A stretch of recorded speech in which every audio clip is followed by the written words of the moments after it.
বিশ্বনবীর 11টা বউ ছিল। কয়টা? আরো জোরে কোন? 11টা বিবি ছিল। দাসী ছিল 2 জন। কয়জন? তো মোট হইলো কয়জন? কয়জন?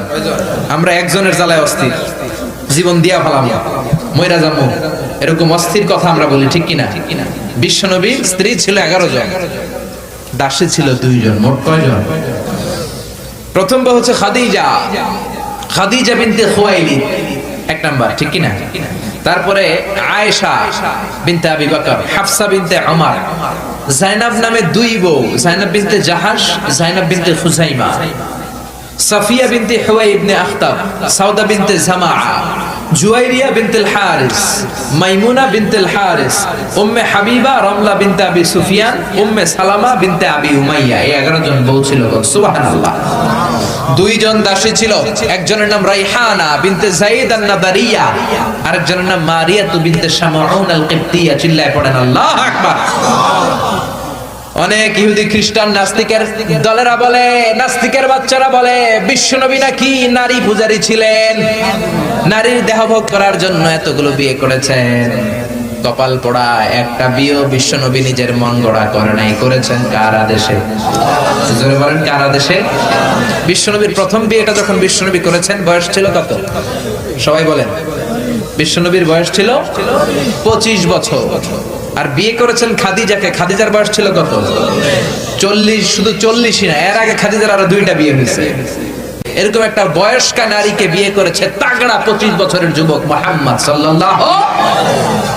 বিশ্বনবী যদি নারী পূজারী হতেন, 25 বছর বয়সে মক্কার সবচাইতে সুন্দরী সুন্দরী তরুণীগুলো বিশ্বনবীকে বিয়ে করার জন্য পাগল পাড়া ছিল। বিশ্বনবী জীবনেও নারীদের দিকে চোখ তুলে তাকান নাই। রব্বুল আলামিনের আদেশে তার অন্তরে ইলহাম হয়েছে, খাদিজাকে তিনি প্রথম বিয়ে করলেন।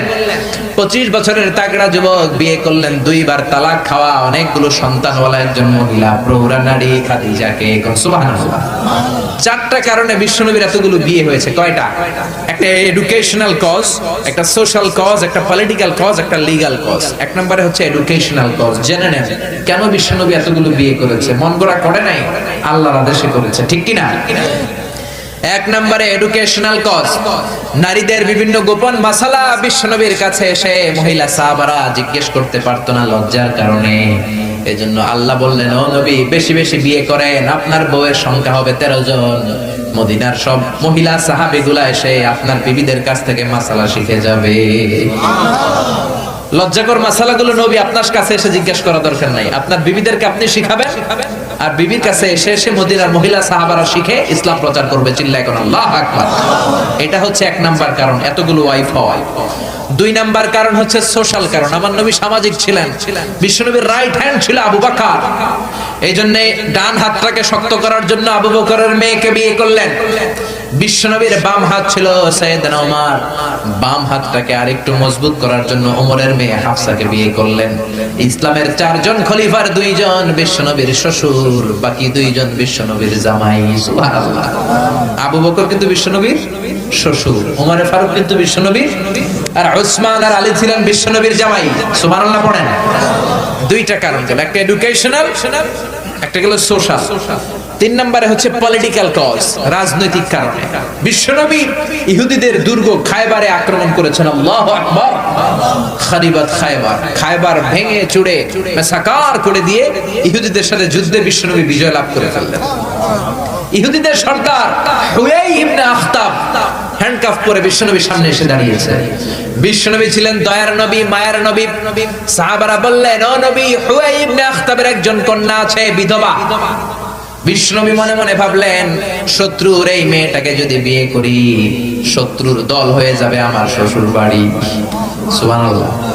ইহুদিদের বিশাল এই গোত্র, এই মেয়েটার আমি বিয়ে করলে এই দুর্গের লোকেরা হবে আমার শ্বশুর বাড়ি। বিশ্বনবী প্রস্তাব দিলেন, তুমি আমার সাথে বিয়েতে রাজি আছো কিনা? সাফিয়া নামক ওই মহিলা রাজি হয়ে গেলেন। বিশ্বনবী বিয়ে করলেন। ইহুদিরা কয়, হায় হায়, এতদিন মুহাম্মাদের সাথে মারামারি করতাম, এখন মুহাম্মদ হইছে আমগো বেয়াই। কি হইছে? ইহুদিরা কয়, আর কিলাকিলির দরকার নাই, সবাই পড় লা ইলাহা ইল্লাল্লাহু মুহাম্মাদুর রাসূলুল্লাহ সাল্লাল্লাহু আলাইহি সাল্লাম। এই পলিটিক্যাল কারণে আরো একটা বিয়ে বাড়ছে। এই সাফিয়াকে বিয়ে করেছে পলিটিক্যাল কারণে। এরপর বনি মুস্তালিকের যে সরদার, তার মেয়েকে বিশ্বনবী বিয়ে করেছেন পলিটিক্যাল কারণে। চারটা কারণের তিনটা বললাম, আরেকটা হচ্ছে লিগ্যাল কজ, আইন শিখানোর জন্য, ইসলামিক কোডিং এন্ড রুলিং শিখানোর জন্য, হুকুম আহকাম শিখানোর জন্য। আপনার যে পালক পুত্র, এটা কিন্তু আপনার আসল পুত্র নয়, আপনি কিন্তু পালক পুত্রের আসল বাবা নন। যে তাকে জন্ম দিয়েছে ওই জনক লোকটাই হচ্ছে তার আসল বাবা, ঠিক কি না? বিশ্বনবী একজন পালক পুত্র পাললেন, নাম যায়েদ ইবনে হারেসা। মক্কার লোকেরা বলতে আরম্ভ করলো যায়েদ ইবনে মুহাম্মদ, মানে মুহাম্মাদের ছেলে যায়েদ। আসলে কি যায়েদ মুহাম্মাদের ছেলে? হারেসার ছেলে। এটা বোঝানোর জন্য আল্লাহ বললেন যায়েদকে বলেন তার স্ত্রীকে তালাক দিতে। তালাক হয়ে গেল, নিজের পালক পুত্রের ছেলেকে বিশ্বনবী বিয়ে করে মক্কা মদিনার লোকদের চোখের মধ্যে আঙ্গুল দিয়ে দেখাই দিলেন, দেখো পালক পুত্রের ছেলেকে বিয়ে করা যায় তালাক হওয়ার পরে, কারণ পালক পুত্র নিজের ছেলের মতো নয়। চিল্লায় বলেন ঠিক কি না? এই জন্য বিশ্বনবীর বিয়ের সংখ্যাগুলো বাড়িয়ে দিয়েছে কে? প্রথম বিয়ে করলেন খাদিজাকে। বিশ্বনবী খাদিজারে এত ভালোবাসতেন, খাদিজা ইন্তেকালের পরে বিশ্বনবী যেই বছরটা কাটিয়েছেন, বিশ্বনবী এটার নাম দিয়েছেন আমুল হুজুন, দুঃখের বছর। যেই বছর খাদিজা ইন্তেকাল করলো ওই বছরটাকে বিশ্বনবী নাম দিয়েছেন দুঃখের বছর।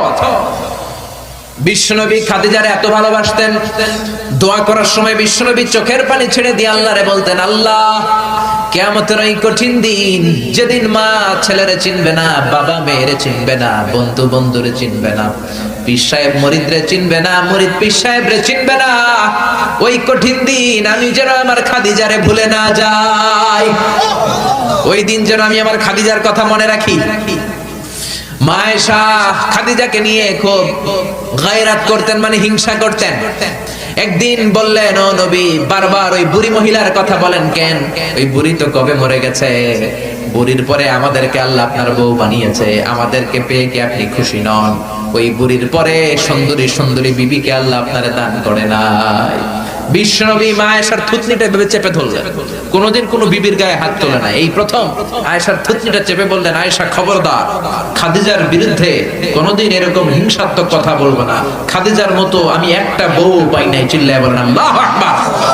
এটা বলছে রাগের মাথায়, আবার অন্য সময় আয়েশারও প্রশংসা করে দিয়েছে, চিল্লায় বলেন সুবহানাল্লাহ।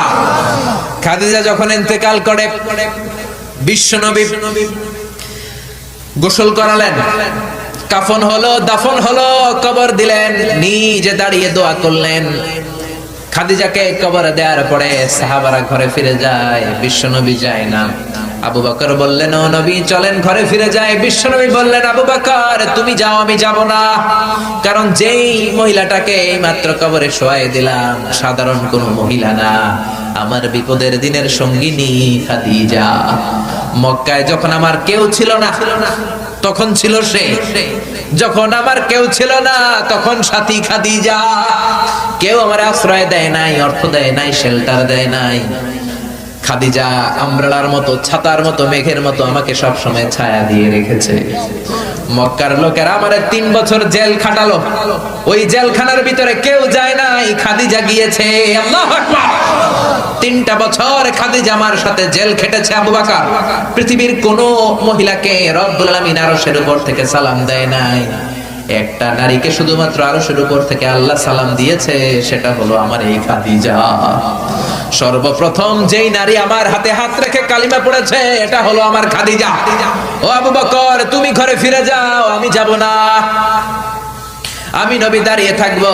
খাদিজার কবরের 3টা প্রশ্নের জবাব, মার রব্বুকা ওয়া মা দীনুকা ওয়া মান হাদার রাজুল, এই খাদিজার কবরের 3টা প্রশ্নের জবাব আমি নিজে দিয়ে তারপরে আমি ঘরে যাব রে আবু বকর। সাইয়েদনা জিবরাইল এসে বললেন, ও নবী আপনি ঘরে ফিরে যান, আল্লাহ জানিয়ে দিয়েছে আপনার আর দাঁড়িয়ে থাকার দরকার নাই, ঘরে ফিরে যান, আবু বকরের সাথে আপনি চলে যান। আল্লাহ জানিয়ে দিয়েছে খাদিজার কবরের 3টা প্রশ্নের জবাব আরশের উপর থেকে আল্লাহ নিজেই দিয়ে দিবে। কি ভালোবাসতো খাদিজাকে। খাদিজার পরে বিশ্বনবী যাকে ভালোবাসতো সে হচ্ছে আয়েশা, সবচেয়ে বেশি ভালোবাসতো। বিশ্বনবী বলেন, উরিতু কি সালাসালা ইয়া আয়েশা, আয়েশা বিয়ের আগে আমি রাতে তোমার 3বার স্বপ্নে দেখেছি। বুখারীর বর্ণনা। কয়বার? এই 3বার স্বপ্নে দেখার পর তোমার চেহারাটা জান্নাতের একটা রেশমি কাপড়ে এনে জিবরাইল বলল, বিশ্বনবী দেখুন তুমি এটারে কেমন লাগে? আমি বললাম ভালো লাগে। জিবরাইল তার কয়েকদিন পরে বললেন, ও নবী আকাশ থেকে ডাইরেক্ট প্রপোজ, সরাসরি প্রস্তাব, বিয়ে করবেন নাকি? কার মেয়ে? জিব্রাইল কয় আবু বকরের মেয়ে। বিশ্বনবী বললেন, ও জিব্রাইল, তুমি যদি ঘটক হও, আল্লাহ যদি হয় বিয়ের কাজী, আমি মুহাম্মদ রাজি। বিয়ে হয়ে গেল, সুখ আর সুখ। বিশ্বনবীর একমাত্র কুমারী বউ মা আয়েশা যখন বিশ্বনবীর সাথে এক ল্যাপের নিচে শুয়ে থাকতো, তখনও কোরআনের আয়াত নাজিল করতো কে? বিশ্বনবী যখন অন্যান্য স্ত্রীদের সাথে এক ল্যাপের নিচে শোয়া, তখন কিন্তু কোরআনের আয়াত নাজিল হতো না। শুধুমাত্র কেবলমাত্র মা আয়েশার সাথে যখন শোয়া, তখন কোরআনের আয়াত নাজিল করতো কে? চিল্লায় বলেন কে? মা আয়েশা বলেছেন, 5টা জিনিস আল্লাহ আমারে দিয়েছে, পৃথিবীর কাউরে আল্লাহ দেয় নাই। 1 নাম্বার, আমি বিশ্বনবীর একমাত্র কুমারী বউ, বাকি বউগুলা ছিল বিধবা।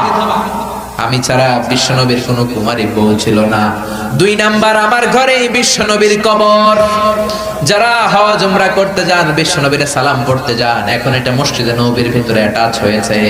যেই জায়গায় বিশ্বনবী আজ আবু বকর আর ওমরকে ডান দিকে রেখে শুয়ে আছেন, এটাই ছিল মা আয়েশার ঘর। সুবহানাল্লাহ। আমার ঘরে বিশ্বনবীর কবর। 3 নাম্বার, আমার কোলেই মাথা রেখে বিশ্বনবী শেষ নিঃশ্বাস ত্যাগ করেছে। 4 নাম্বার, আমার কারণে তোমরা তায়াম্মুমের বিধান পেয়েছো। এই যে আমরা ওযু না করতে পারলে, পানি না পেলে তায়াম্মুম করি, এটা মা আয়েশার কারণে আমরা পেয়েছি। সুবহানাল্লাহ। বনুল মুস্তালিকের যুদ্ধ থেকে বিশ্বনবী ফিরে আসছেন, প্রতিমধ্যে মা আয়েশা গলার লকেট হারায় ফেলছে। লকেট চিনেন নাকি চেইন চিনেন? হার চিনেন? হার, আচ্ছা হার, স্বর্ণের হার হারায় ফেলছে। বিশ্বনবী বললেন, কাফেলা থামাও, আমার স্ত্রী হার হারিয়েছে, হার খোঁজো। সবাই হার খুঁজতে খুঁজতে ওদিকে মাগরিবের সময় চলে যায়। এখন কি করবে? যেই জায়গায় হার হারাইছে ওই জায়গায় পানিও নাই, পানি অনেক দূর। বিশ্বনবীর প্ল্যান ছিল কাফেলা যেতে যেতে পানির জায়গায় থামবো, ওযু করে নামাজ পড়বো। কিন্তু হার খোঁজার কারণে এখন পানিও নাই। তখনও তায়াম্মুমের বিধান মুসলমানরা জানে না, আল্লাহ জানায় নাই, নাজিল করে নাই। সবাই আবু বকরকে বকাবকি শুরু করলো, ও আবু বকর, দেখো তোমার মেয়ের কাণ্ড, তোমার মেয়ের হার হারিয়ে যাওয়ার কারণে আজকে আমাদের সবার নামাজ কাজা হবে, বিশ্বনবীর নামাজ কাজা হবে। কি কাজ করলো তোমার মেয়ে? আবু বকর যে আয়েশারে ধমকাতে লাগলো, আয়েশা কি করলি? আল্লাহ সাথে সাথে আবু বকরকে ধমক দিয়ে কোরআনের আয়াত নাজিল করলো, আবু বকর আয়েশারে ধমক দিও না, আয়েশারে ধমক দিলে আমার আরশ কেঁপে যায়। فإن لم تجدوا ماء فتيمموا صعيدا طيبا। আয়েশার সম্মানে আল্লাহ আয়াত নাযিল করলেন, فإن لم تجدوا ماء, এখন থেকে সফরে কোথাও যদি ওযুর জন্য তোমরা পানি না পাও, মাটি দিয়ে তায়াম্মুম করে নামাজ পড়বা, কবুল করে নিবে কে? এজন্য মা আয়েশা বলতেন, এমন গুণগুলো আল্লাহ আমাকে দিয়েছে, বিশ্বনবীর কোন বিবিকে আল্লাহ এই গুণগুলো দেয় নাই। এত ভালোবাসতো বিশ্বনবী আয়েশাকে, 1 বালতি থেকে পানি নিয়ে দুইজনে গোসল করতো। 1 বালতির মধ্যে পানি নিয়ে 1 মগ দিয়ে বিশ্বনবী মাথায় পানি ঢালে, আর 1 মগ দিয়ে মা আয়েশা ঢালে। গ্লাসের যেই জায়গায় ঠোঁট লাগিয়ে মা আয়েশা পানি খেত, ওই জায়গাটা খুঁজে খুঁজে বিশ্বনবী ওনার ঠোঁট লাগিয়ে পানি খেতেন। সুবহানাল্লাহ। আস্তে করে কত রোমান্টিক ছিল আমার নবী। মা আয়েশা ওটের হাড্ডি পছন্দ করত, ওটের হাড্ডি চুষে চুষে যে হাড্ডিটা মা আয়েশা রেখে দিত, ওই চোষা হাড্ডিটা নিয়ে বিশ্বনবী আবার চুষতে শুরু করে দিতে। রাতের বেলা দুষ্টামি করতেন মা আয়েশার সাথে। মা আয়েশাকে ছোট্ট বয়সে বিয়ে করেছেন, 9 বছর বয়স। মা আয়েশা তখনও পুতুল খেলা ছাড়তে পারে নাই। বিশ্বনবী নিজে পুতুল কিনে দিতেন, বলতেন আয়েশা খেলো। আয়েশার বান্ধবীরা যখন ঘরে আসতো, বুখারীর বর্ণনা, বিশ্বনবী আয়েশার বান্ধবীদের জন্য ঘরটা ছেড়ে দিতেন, চলে যেতেন বাইরে।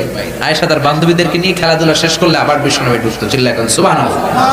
মা আয়েশা তীর খেলা দেখতে পছন্দ করতো। বিশ্বনবী, বুখারীর বর্ণনা, মা আয়েশাকে কাঁধে তুলে এক পর্দার এক পাশ দিয়ে ফাঁক করে বলো, আয়েশা যতক্ষণ মনে চায় তীরের খেলা দেখো। দীর্ঘক্ষণ দেখার পরে মা আয়েশার কাঁধে উঠতে পারে না। বিশ্বনবী বললেন, ও আয়েশা, মন ভরে তীর খেলা দেখা হয়েছে নাকি? আয়েশা বললেন, দেখা হয়েছে। তখন বিশ্বনবী কাঁধ থেকে তার ওয়াইফকে নামিয়েছেন। কোন সুবহানাল্লাহ। রাতের বেলা ছোট্ট একটা ঘর। বিশ্বনবী তাহাজ্জুদের নামাজে দাঁড়ালে বিশ্বনবীর সেজদার জায়গায় মা পা ছড়িয়ে শুয়ে থাকতো। বিশ্বনবী লম্বা সময় কেরাত করে, রুকু করে, সেজদা দেওয়ার জায়গা নাই, কারণ সেজদার জায়গায় মা আয়েশার পা বিছানো আছড়া নাই। বিশ্বনবী মা আয়েশার পায়ের মধ্যে চিমটে দিত। মা আয়েশা পা দুইটা গুটিয়ে নিলে বিশ্বনবী সেজদা দিত। আবার সেজদা দিয়ে উঠে গেলে মা আয়েশা পা বিছিয়ে শুয়ে পড়তো। সুবহানাল্লাহ পড়বেন না? কি সুন্দর ছিল ওনাদের সংসার, কি ভালোবাসা ছিল। স্বামী স্ত্রীর পারস্পরিক সম্পর্ক তো আমরা বিশ্বনবীর জীবনী থেকে শিখবো, সাহাবাদের জীবনী থেকে শিখবো, ঠিক কি না?